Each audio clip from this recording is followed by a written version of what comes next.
Oh, that's fucking sweet. Guys, look at this. I'm literally holding a hammer and there's smashed out teeth laying around me.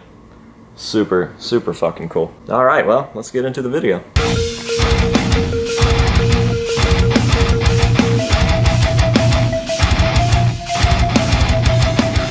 What is going on, ladies and gentlemen? AJ Good here at the House of Masks, where we unbox and review cool stuff almost every single day. And in today's video, we have a multi-mask Slipknot mask unboxing, and I am super excited to see what we've got in this package. Now, this package comes to us from a fellow Ohioan, Mr. Nicholas Gottrell, and if that name sounds familiar, then you've probably seen another video where he sent something in. And if that's the case, you're probably thinking, this is gonna be fucking awesome. Nicholas is pretty much the all hope is gone female clown god, and by that I mean he does the most gnarly all hope is gone female clown conversions, if you will. These aren't your typical British female replicas. He completely reshapes, repaints, and then refinishes the conversion on these things, and they are gnarly, and we have not only one, not only two, but 3 masks in this package. So we're gonna go ahead and get on into it. I do have some of these that he sent in before. I have an all black variant for my All Hope Is Gone set, and I have a custom Tattoo the Earth version, but in today's video we have the rest of the All Hope Is Gone set, and I'm super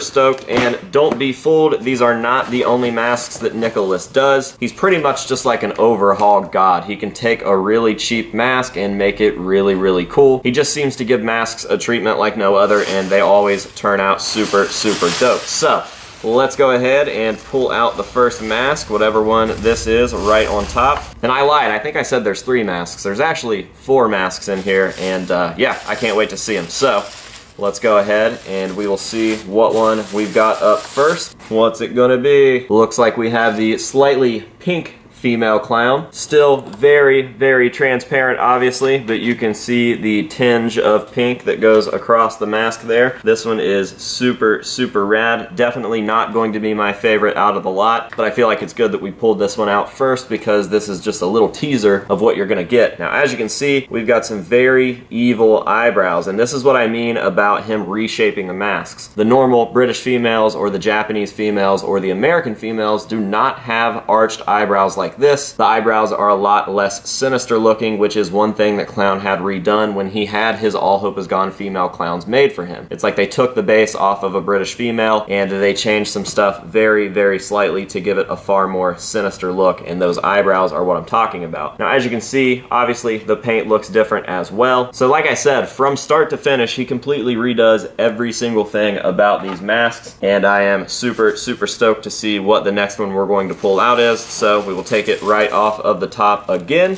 and we will see what one we have now. I will show you guys first again, and what we have here is going to be the heavily weathered toothless variant of the All Hope Is Gone mask. Once again, a fairly clear mask, however there is a tinge of face paint behind this one. So when Clown would black his eyes out, obviously some of the face paint would stay inside of the mask with him sweating and whatnot, and that is what we've got going on, especially around the eyes. And then down here by the mouth, we've also got some face paint smears back here in the creases. Your mom has some face paint smears back here in the creases. And then we've got the missing teeth there, of course. Very cool. And now we are on to the next mask. I know that it seems like I'm rushing through these, and I guess we kinda are, but it's not every day that we pull out 4 masks in one video. There's just only so much I can say about each one because they are all fairly similar masks. And at the end of the day, these things are so gnarly and so cool that they're really just gonna end up speaking for themselves. So I'm just trying to pull them out as quickly as possible, show them off to you guys, and get onto the close-up shots of them. So right here we have the flesh tone variant, definitely one of my all-time favorite clowns. This was seen in an interview with Clown after Paul passed away. You can see Clown in a studio talking into a mic in this, and he just looks fucking rad. Definitely one of my all-time favorite Clown looks. He's in like a modern, old-school looking jumpsuit. He's got a balaclava over his head, and he has this seldomly seen flesh tone variant of the Clown mask. I believe that's probably the only time that we've seen it, or at least the only time that I remember seeing it, and it is sinister as fuck. Very, very spooky. This is very cool. I think this might have been Nicholas's first time doing this version too. So that is super, super rad. Definitely unsettling.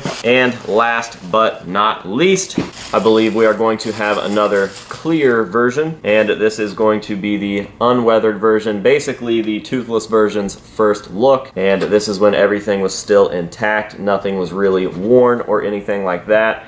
And this is a good example as to how wide Nicholas has made these masks. You can just see the overall shape is far rounder than one of the British females or the Japanese females. So these are definitely the best All Hope Is Gone females in the game. Nicholas is an absolute animal at these things, and I can't believe that I have all these versions sitting here right now. Super, super stoked about all these. Just a creepy mask. I think it's one of the all-time most underrated Slipknot masks in the world. Transparent female clowns are just fucking scary, and they take it back to the roots of what Slipknot masks were all about in the early days, taking a store-bought mask and making some slight alterations to it, creating one of the coolest looks ever. That is what Slipknot's self-titled album is all about in terms of masks, and it felt really, really cool to see that again. And obviously the mask spoke for itself because this was leaps and bounds cooler than anything that we had seen since Iowa. I don't care if you disagree. So a huge, huge thank you to Nicholas Gertrell, who hooked me up on these. We worked out a fantastic deal, and I could not be happier to have them all in my set. I'm definitely looking forward to getting them up on the collection shelves and in the mix with the rest of the collection. Super, super stoked about it. So thank you again, Nicholas.